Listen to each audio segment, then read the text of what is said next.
और नए चैप्टर में आज हम लेके आए हैं सर्कल। जैसे आपको पता है सर्कल आपका T2 में है, एक इम्पोर्टेंट चैप्टर है, तो आपको ध्यान से इस चैप्टर की तरफ देखना है और पढ़ना है, समझना है, क्योंकि सर्कल जो आपका है 10th में भी यूज होता है। तो सबसे पहले हम देखेंगे सर्कल। सर्कल क्या होता है? सर्कल आपने देखा होगा और डाला भी होगा कंपास की मदद से। इधर होगा कंपास, अगर मैं सर्कल डालूंगा यहाँ पर, ये सर्कल होगा, ठीक है। तो सर्कल को हम कैसे डिफाइन कर सकते हैं? अगर ये सर्कल है, आपको पता है, पढ़ा भी होगा, सर्कल का सेंटर होता है, ये जो सर्कल है, ठीक है। हम सर्कल को कैसे अब डिफाइन कर सकते हैं? अगर हम सर्कल को डिफाइन करेंगे तो डिफाइन देखिए, अगर हम देखेंगे सर्कल एक्चुअली होता क्या है। सर्कल एक्चुअली कलेक्शन होता है। किनका कलेक्शन होता है? Collection of points. पॉइंट्स का कलेक्शन होता है। आप देख सकते हैं ये पॉइंट्स जो है जब ये कलेक्ट हो जाएंगे ये एक सर्कल बनेंगे। Collection of points in a plane, इसमें एक प्लेन में विच आर फिक्स्ड, जो फिक्स होते हैं, ये फिक्स्ड है फॉर्म में,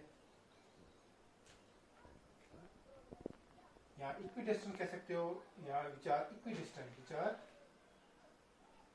equidistant from a fixed point, जो कि फिक्स होते हैं, मतलब फिक्स्ड होती हैं। देखिए ये पॉइंट देखेंगे यहाँ सेंटर से जितना होगा 7 सेंटीमीटर होगा, ये वाला पॉइंट भी 7 सेंटीमीटर होगा, ये वाला पॉइंट भी 7 सेंटीमीटर। तो ये कलेक्शन ऑफ पॉइंट्स होता है। सर्कल क्या होता है? Collection of points in a plane which are equidistant from the fixed point, जो क्या होता है? इक्विडिस्टेंट होते हैं फिक्स्ड पॉइंट से।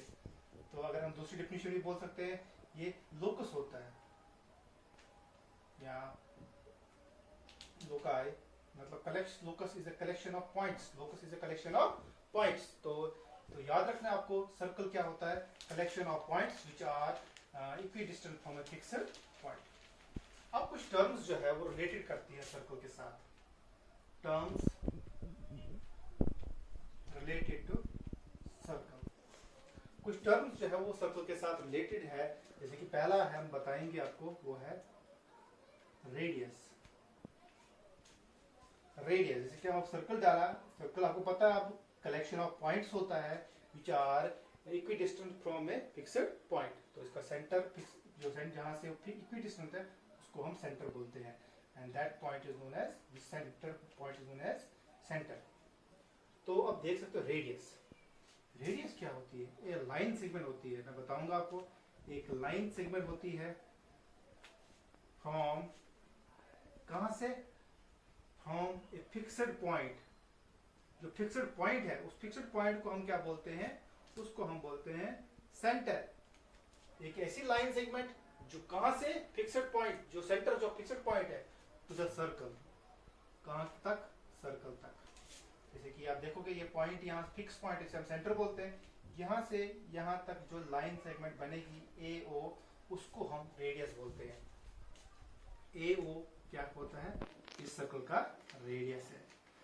तो कुछ भी रेडियस कोई भी हो सकता है, 3 सेंटीमीटर, 4 सेंटीमीटर, जो आप डाल सकते हो। तो अगर हम एक और डालेंगे यहाँ पे, मानो O B, O B, B O B radius है।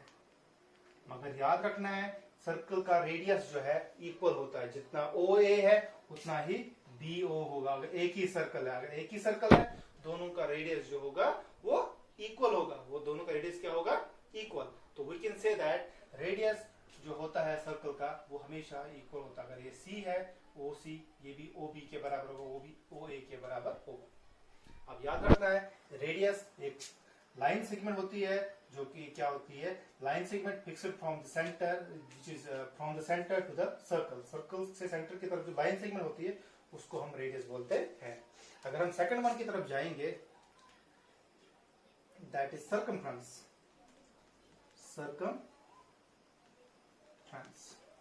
अब सर्कमफ्रेंस क्या होता है?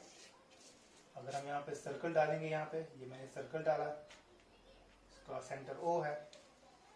तो सर्कमफ्रेंस आपको पता है, जैसे कि आप ट्रायंगल बनाते हो, ट्रायंगल के तीनों साइड्स का जोड़, ये साइड प्लस ये साइड प्लस ये साइड, उसको हम क्या बोलते हैं? पेरीमीटर। क्या बोलते हैं? पेरीमीटर। इसी तरह अगर हम यहाँ पे एक पॉइंट रखेंगे, मानो ये पॉइंट ए है, यहाँ से पूरा का पूरा सर्कल के ऊपर ऊपर चल चल के फिर से पॉइंट ए तक पहुंचेंगे। जितनी डिस्टेंस इसने कवर की उसको हम बोल सकते हैं सर्कमफ्रेंस। मतलब circumference is the perimeter of the circle. ये क्या होता है? सर्कल का पेरीमीटर ऑफ सर्कल। ये सर्कल का पेरीमीटर होता है। याद रखना, सर्कमफ्रेंस जो होता है ये सर्कल का पेरीमीटर होता है। उसको फॉर्मूला उसके लिए कैलकुलेट करने के लिए है 2 पाई आर। 2 pi are. पाई जो है एक कांस्टेंट वैल्यू है जिसका वैल्यू जो होता है 22/7, यहाँ होता है 3.14। आगे बहुत कुछ होता है, वो कभी सॉल्व नहीं, वो कभी उसका एंड नहीं है, तो याद रखना है 3.14 या 22/7 ये पाई का वैल्यू होता है। तो पाई का वैल्यू जो होता है 212/7 बाय या 3.14 2 pi r. The formula to calculate the circumference of a circle is 2 pi r। तो ये सर्कल